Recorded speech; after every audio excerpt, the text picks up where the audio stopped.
Get your black ass out of this seat! You do not belong here! I have every right to be here. Not in my section. Get out! I am not moving. Who do you think you are? Ow! What was that for? You can't just do whatever you want.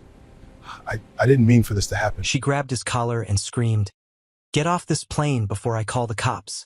He didn't flinch, didn't blink, just looked at her with eyes that had seen worse things than her anger.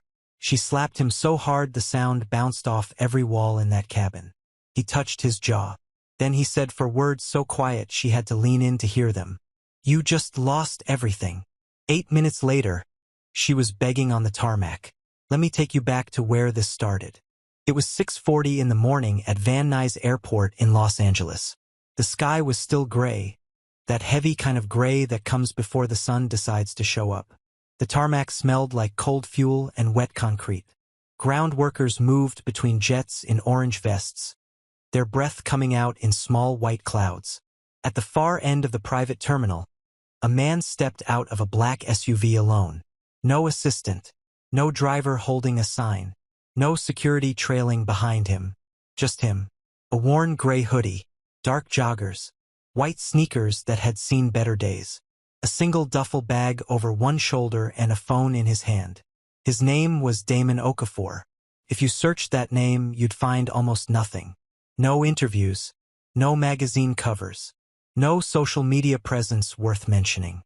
Just a quiet LinkedIn profile with a job title that said almost nothing about what he actually controlled. Damon was 49 years old. He grew up in Compton. His mother cleaned office buildings at night and took the bus home before sunrise. His father left when Damon was 6. He won a partial scholarship to Cal State, worked 2 jobs through college, graduated with honors, and spent the next 22 years building Crestline Group from a small freight brokerage into a $3.8 billion logistics and infrastructure company with contracts across 9 states. He didn't look like any of that. He dressed that way intentionally. Always had. Damon believed something most wealthy people never bother to test. Strip away the suit and the watch and the car. Then see how people treat you. That's the truth of who they are. He walked through the private terminal, nodded to the woman at the front desk. She waved him through without asking for ID. She checked him in over 40 times. Out on the tarmac, his aircraft sat waiting. A Gulfstream G600. Tail number CREST. $58 million of precision engineering, registered under Crestline Group. Damon was the sole owner. He managed it through a charter company called Apex Skies Aviation, which handled crew scheduling, maintenance, and all-ground operations. He climbed the air stairs. The cabin door opened. That familiar smell hit him first. Cool leather, polished walnut, a trace of cedar from the air system. The interior was navy and cream. 4 wide seats in the main cabin, a work table with embedded screens, a private sleeping area behind a frosted glass partition at the rear. Damon settled into his regular seat. Window side, second row. He put his duffel on the seat beside him, pulled out his phone, and started reviewing acquisition documents. He was flying to Atlanta to close a $280 million purchase of a regional infrastructure company. Just another Tuesday for a man who built things quietly and let the numbers speak. Now let me introduce the other person in this story. Renee Fulton, 46 years old. Senior flight attendant with Apex Skies Aviation. 14 years at the company. Red hair pulled back sharp. Pressed uniform. A smile thin enough to cut glass. Among her co-workers, Renee had a reputation. The professional version was demanding. The honest version, whispered in crew lounges and airport shuttles, was something harder to say out loud. A pattern had been noticed over the years. Renee treated passengers of color differently. Shorter patience, longer stares, colder voice. 3 formal complaints had been filed against her. 1 from a black doctor on a charter to Houston. 1 from a Latino family on a New Year's flight. 1 from a young black woman traveling alone for a job interview. All 3 investigated. All 3 closed. No action taken. This morning, Renee was not supposed to be on this flight. Her regular assignment had been grounded due to a mechanical issue. She was reassigned to the Van Nuys charter 20 minutes before boarding. She arrived hurried. She did not review the passenger manifest. She did not check the client file. She walked onto the jet, stepped into the main cabin, and saw Damon Okafor sitting in the owner's suite. A black man in a hoodie and worn sneakers sitting in the most expensive seat on the aircraft. Her smile disappeared. Her back went straight. Her eyes narrowed. She didn't ask who he was. She didn't check the system. She didn't call the front desk. She assumed. And that assumption was about to unravel her entire life. Renee didn't walk toward Damon. She marched, heels clicking hard against the cabin floor like she was counting down to something. She stopped directly in front of him. No greeting, no warmth. She crossed her arms and looked down at him the way you look at something that doesn't belong. I'm going to need to see your boarding documentation. Not a question. An accusation wearing professional clothing. Damon looked up from his phone. He didn't react to her tone. He opened the Apex Skies app and held the screen toward her. The charter confirmation showed his name, the flight number, the tail number, today's date. Renee glanced at it for maybe 2 seconds. Then she tilted her head and made a short sound through her nose. A laugh that wasn't a laugh. A booking confirmation doesn't tell me you're authorized for this section. She said this section like the words tasted expensive. Damon put his phone down. His voice was flat and even. I'm exactly where I should be. Renee's jaw tightened. Look, I don't know what mix-up happened at the front desk, but this is the owner's suite. It's reserved. There are standard seats in the rear. I'd suggest you get comfortable back there. She added a smile at the end. The kind with nothing behind it. Damon didn't respond. He put his headphones on and went back to his phone. That silence did something to Renee. You could see it shift in her posture. Her nostrils flared. Her fingers curled. She was not used to being ignored. She was definitely not used to being ignored by someone she had already decided was beneath her.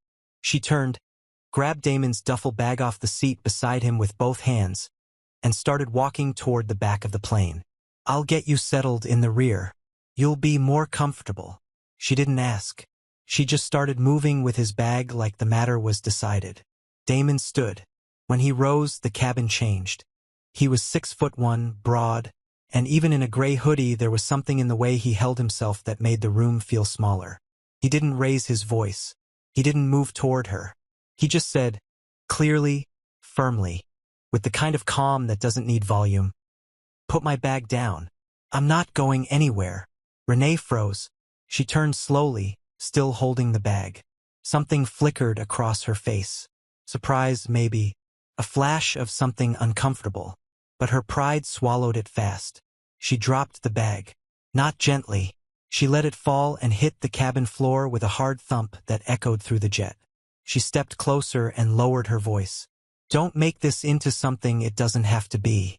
Trust me, you don't want that. She turned and muttered just loud enough for anyone nearby to catch it. This is exactly what happens when people don't follow the rules. From the galley entrance, a pair of wide eyes watched all of it. Priya Yoon, 25 years old, junior flight attendant, 7 months on the job.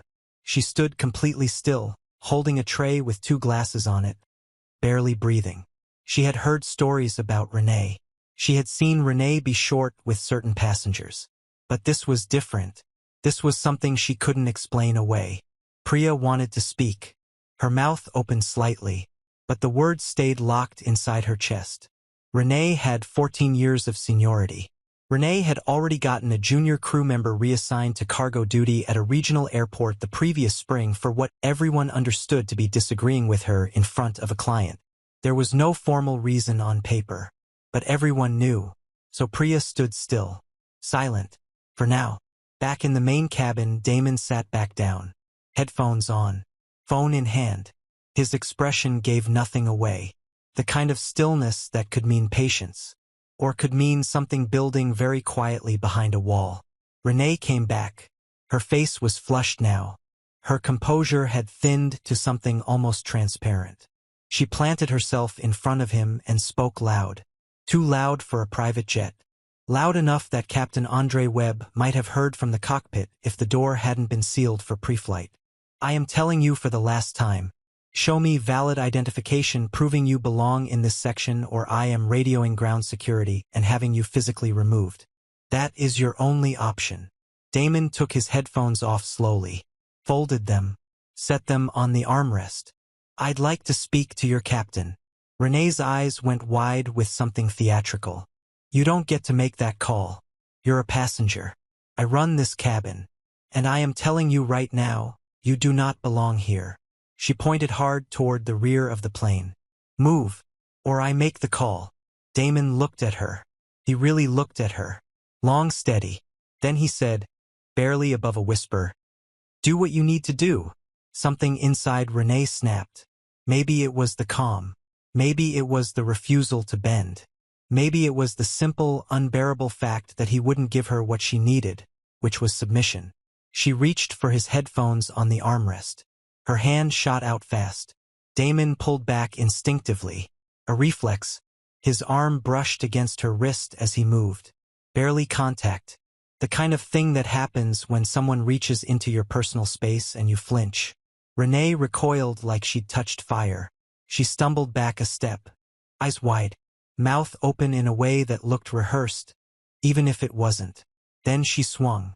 Open palm. Full force. Across Damon Okafor's face. The sound cracked through the cabin like something breaking. Priya dropped both glasses in the galley. They shattered. Her hand went over her mouth. Her eyes filled instantly. Damon's head turned from the impact. A dark red mark bloomed across his left cheek. He sat completely still. 5 seconds. Maybe more. Renee was breathing hard, chest moving fast, one hand still raised. She pointed her finger directly at his face. Don't you ever put your hands on me. I saw what you did. You grabbed me. I have every right to defend myself. She smoothed her uniform, fixed her hair, and then her voice changed. Controlled, practiced, like a completely different person had stepped into her body. I'm calling security. When they get here, I'm telling them exactly what you did. You assaulted a crew member. Damon didn't speak. He reached slowly into his hoodie pocket. 2 fingers. Deliberate. He pulled out his phone. The screen was already on. The recording app was open. The red timer read 16 minutes, 44 seconds. He'd started it the moment she first marched toward his seat. He set the phone face up on the armrest. The microphone icon pulsed. He looked at Renee and said, so quietly it was almost gentle. Everything you said, everything you did, the slap, the threat, the lie you're about to tell security, all of it is right here. He tapped the screen once. Audio and video. Renee stared at the phone. The rage was still there. But underneath it now, something cold moved in. Something she hadn't felt since the moment she walked onto this jet. Doubt. Damon leaned back in his seat, folded his hands and said, I'd still like to speak to your captain. Most people stop when they realize they're being recorded. Renee Fulton was not most people. She stared at the phone for a long 3 seconds. The timer kept counting. Then she straightened her spine and smiled. Hard. Cold. The smile of someone who has talked her way out of worse. Record all you want. We'll see who they believe. A 14-year senior crew member or some guy in a hoodie who pushed his way into the front section. She let the word hang. Some guy. Like he was nothing. Like he was nobody. She walked to the intercom panel near the galley and pressed the button for ground operations. When she spoke, her voice had completely transformed. Softer. Slightly shaky. The performance of a woman in distress. Ground ops. This is Senior Attendant Fulton on CRS. I need security at the aircraft immediately. I have an unruly passenger in the owner's suite refusing crew instructions. A pause. Then quieter like a confession. He became physically aggressive. He grabbed me. I feel unsafe. Please send someone now. She released the button. Took a breath. When she turned back to the cabin, her expression was composed, professional, and convincingly victimized. From the galley, Priya Yoon stood in the broken glass she hadn't swept up yet. Her hands were shaking. She had seen every second of what happened. She knew exactly what was real and what had just been invented for that intercom. She wanted to move. She wanted to speak, but she thought about Rachel, the junior attendant from the previous spring who ended up in Nebraska. She thought about her own rent, her own career, 7 months in, so she stood still. For now. 2 minutes later, boots on the air stairs. 2 ground security officers boarded. One older, calm eyes, name tag that read Greer. One younger, tense, hand near his radio. Renee intercepted them before they were 2 steps into the cabin. She spoke fast, her voice landing somewhere between urgent and fragile. "Thank you for coming." The passenger in seat 2 pushed his way into the owner's suite. I asked him to move multiple times. He refused, then grabbed my arm. "He's been hostile. I want him removed immediately." Greer nodded, didn't rush, walked down the aisle to where Damon sat. Still seated, still calm. Phone recording on the armrest, tablet on his lap. "Sir." "Officer Greer, Van Nuys Ground Security. Can I see some ID?" Damon reached into his back pocket. Slow, deliberate movements. He pulled out his wallet, opened it, and handed over his license. Greer looked at the photo, looked at the name, Damon Okafor. Something shifted behind Greer's eyes. He didn't change his expression, but he stepped 3 feet back, turned slightly, and keyed his radio low. "Ground Ops, this is Greer. Need client verification on tail number Charlie Romeo Echo Sierra Tango. Confirm the registered charter owner for today's flight." Silence. 10 seconds. 15. Then the radio crackled. "Greer. Tail number CRS is registered to Crestline Group. Today's sole charter client is Damon Okafor, CEO and principal owner of the registering company. He is the only authorized client on file for this flight." Greer lowered his radio. He stood still for a moment. Then he turned. Not toward Damon. Toward Renee. The look on his face was not rage. It was something quieter and more final than that. The look of a man who just understood exactly what he walked into. He moved past Renee without speaking and walked back to Damon. His tone was entirely different now. "Mr. Okafor, I sincerely apologize for the interruption. Is there anything you need from us right now?" Damon looked at him for a long moment. Then he said 3 words. "Get her off." Quiet as a breath. Heavy as a verdict. Greer nodded once. The younger officer turned to stare at Renee. His hand had dropped from his radio. His mouth was slightly open. And Renee. Renee stood near the galley with her arms frozen at her sides. The color drained from her face so completely she looked like something made of paper. Her lips moved. No sound came out at first. Then she stammered. "Wait, that can't be right. He couldn't possibly be. Look at him, there is no way." She didn't finish. She didn't have to. Everyone in that cabin heard what she couldn't make herself say. Priya stepped out of the galley. Slowly, hands still trembling. But she stepped out. She looked directly at Officer Greer and she spoke. Her voice cracked at the start. Then it held. "I need to tell you what actually happened." Renee's head snapped toward her. "Priya, don't." Priya kept going. "I saw all of it from the galley." Mr. Okafor was already seated when Ms. Fulton approached him. He showed her his booking confirmation. She dismissed it. She picked up his bag without asking and tried to move it to the rear. He stood up and told her to stop. She dropped the bag on the floor. She came back, demanded he leave. He asked to speak to the captain. She reached for his personal belongings. He pulled back. That's all he did. He pulled back. He did not grab her. She slapped him. Then she told him she was going to report him for assault. The cabin was so quiet you could hear the ventilation system. Renee took 1 step toward Priya. Her voice came out like something hissed through locked teeth. "You've been here 7 months. 7. You don't know how anything works here. When this is over, I will make absolutely sure you never." "That's enough." Greer's voice landed like a door slamming. "Ms. Fulton, stop talking." At that exact moment, the cockpit door opened. Captain Andre Webb stepped into the cabin. Headset still around his neck. Face tight. He had been on the security radio channel for the last 90 seconds. He took in the scene in under a minute. And in that minute, his expression moved from neutral to something cold and certain. He turned to Renee. "Ms. Fulton, you are relieved of duty effective immediately. Collect your belongings. You have 60 seconds to deplane." "Captain, if you just let me." That was not a request. Renee stood frozen for 5 of those 60 seconds. Her eyes moved around the cabin. To Greer. To Priya. To Damon. Damon wasn't looking at her. He was already back on his phone. Already past her. Like she was weather that had moved through. Renee grabbed her bag from the galley. Her movements were sharp and uneven now. The composure she had built over 14 years cracked all the way through in under a minute. She walked down the aisle toward the door. Heels no longer confident. A retreat wearing the shape of a walk. At the top of the air stairs, she turned back. Her mouth opened. The cabin door swung shut. The last thing she saw was the back of Damon Okafor's head. Still, quiet, unmoved. The jet lifted off at 7:18.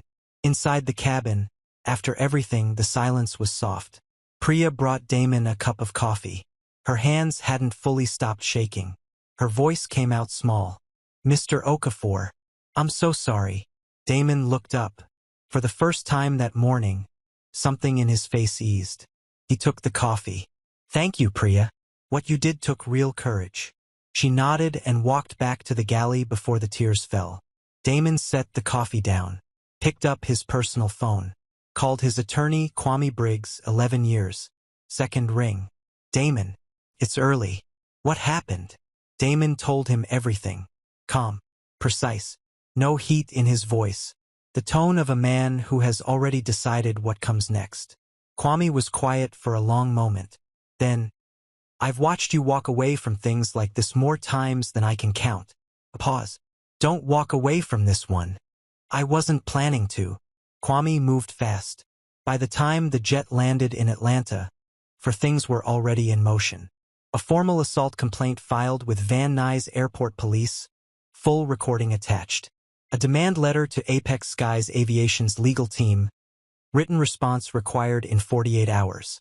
A formal request for Renee Fulton's complete employment history and all prior complaints. And notice that Crestline Group was reviewing its charter management contract, which represented $11 million annually and was Apex Sky's single largest client relationship. The Atlanta deal closed without a single complication. 24 hours. That's how long it took. Apex Sky's legal team reviewed the recording 3 times. 3 lawyers. 1 conclusion. Undeniable assault. Falsified security report. No gray area. By noon the following day, Renee Fulton was terminated. Not suspended. Not reassigned. Terminated. 14 years. Gone in a single phone call. When HR pulled her full file, unfiltered, what they found went quiet in the room. 3 prior complaints from passengers of color. All investigated by the same mid-level manager, a man named Todd Garber. All closed with the same language. Insufficient evidence. No further action required. Todd Garber was placed on administrative leave the same afternoon. He never came back. 3 weeks later, the county DA filed 2 criminal counts against Renee Fulton. Simple assault. Filing a false report. The case lasted 3 days. The prosecution played the full recording for the jury. 16 minutes and 44 seconds. Uncut. Every word. The bag hitting the floor. The slap. The fabricated distress call. Priya took the stand. Nervous. Gripping the edge of the witness box. But her testimony was steady and unshakable. She never wavered. Then Renee took the stand. Under cross-examination, the prosecutor asked one question. "Ms. Fulton, can you explain why you assumed Mr. Okafor did not belong in the owner's suite of his own aircraft?" Renee opened her mouth. Closed it. Opened it again. "He didn't look like... the way he was dressed, he didn't seem like..." She stopped. 12 jurors stared at her. She never finished. She didn't need to. The jury deliberated for 70 minutes. Guilty. Both counts. 18 months probation. 200 hours community service at a civil rights education center. $15,000 fine. Permanent criminal record. Renee stood in the courtroom as the verdict was read. She didn't cry, didn't react, just stared straight ahead like a woman watching the last door in a long hallway swing shut. Damon gave one interview after the trial. Sandra Cho, investigative journalist. Short conversation. She asked what he wanted people to take from the story. He said, "I don't want people to remember my name. I want them to remember that this almost disappeared. If I hadn't pressed record, it would have been her word against mine. And we both know how that usually goes." He flew private, still wore hoodies, still walked through terminals alone. His phone was always ready. Crestline Group crossed $4 billion in revenue the following year. 6 new markets. Damon didn't hold a press conference, didn't post about it, just kept building, the way he always had, quietly, with purpose. He established the Okafor Access Fund, $8 million dedicated to free legal representation for people facing racial discrimination in service industries. Airlines, hotels, restaurants, people who didn't have a recording, people who didn't own the plane. In its first year, the fund took on 70 cases. 14 settled. 3 went to trial. All 3 won. Priya Yoon never went back to Apex Skies. She didn't have to. The charter company that absorbed Crestline's fleet management offered her a senior flight attendant position the same week she left, a title that would have taken her years to earn at her old company. She accepted the same day. When a trade magazine asked why she spoke up that morning knowing what it might cost her, she paused for a moment before answering. "Because I saw what happened, and staying quiet would have made me part of it." Another pause. Silence isn't neutral. Silence is a choice. That morning I decided I was done making that choice.